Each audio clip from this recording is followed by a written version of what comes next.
My name is Sunil Ramkillawan.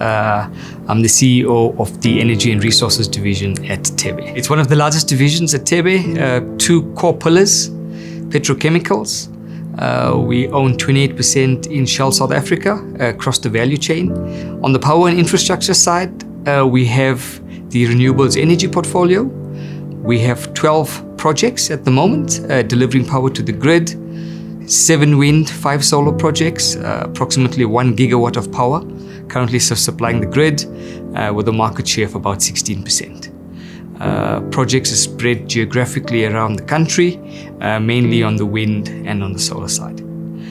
We also have an investment in Thebe Solar, that's rooftop solar for the Shell sites currently being implemented and rolled out. And we have an investment in Seriti Resources. It owns 3 operating mines, currently supplying Eskom. It's cost plus mines, and it's tied to the power stations themselves. It's a combination of active management, where if we control the entities, we actually manage them. We sit on the boards, appoint the CEOs, the FDs who have a look at the strategy, the ops, and actually the implementation of the strategy itself. That's if we control the entities. Where we have investments in companies that we do not control, we then have an associate relationship with them where we sit on the boards, and we obviously then manage and direct and provide significant influence in that regard. But we do not have operational control in those companies itself.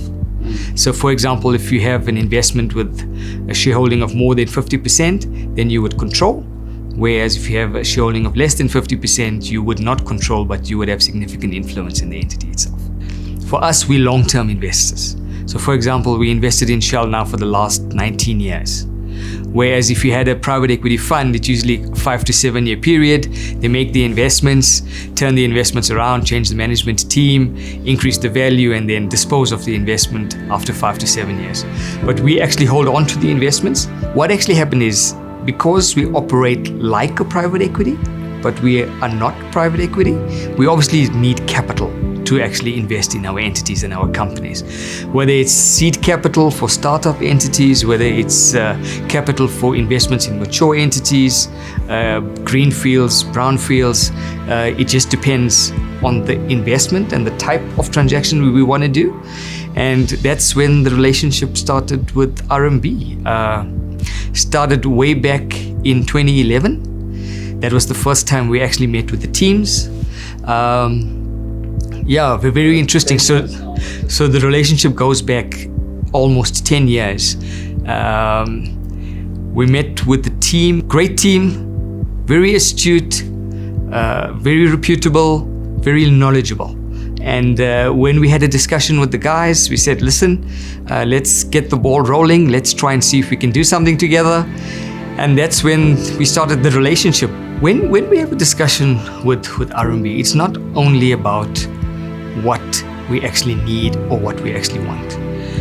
The guys come forward and have a look at the big picture. So they basically analyze it and say, what are your requirements, not only for now or for this project or this assignment or this investment?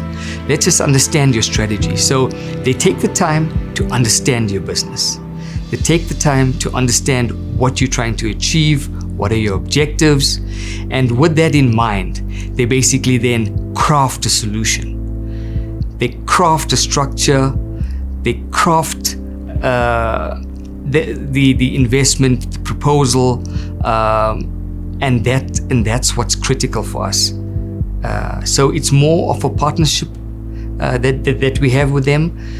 They bring in a world of networking and experience in terms of transactions out there, in terms of adding value to our investments.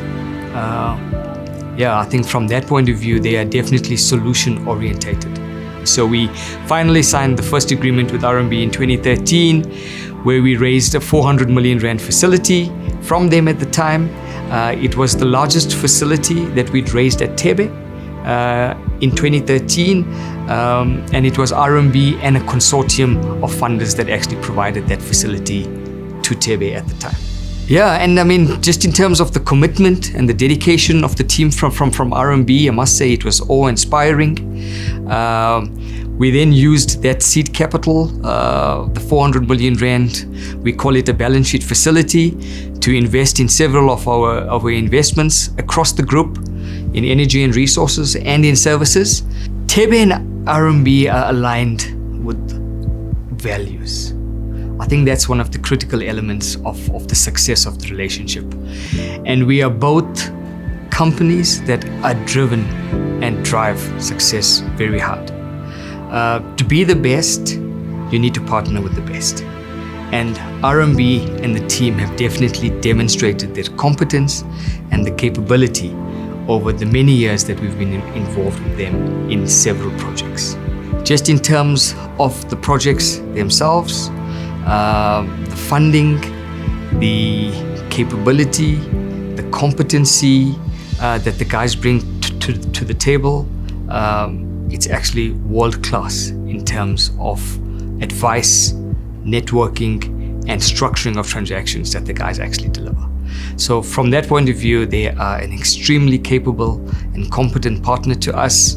The best thing for us in any transaction is to have RMB in our corner. And if we have RMB in our corner, we know that we have the support and backup of an international bank that really is willing to help us and to walk this journey with us as we move forward.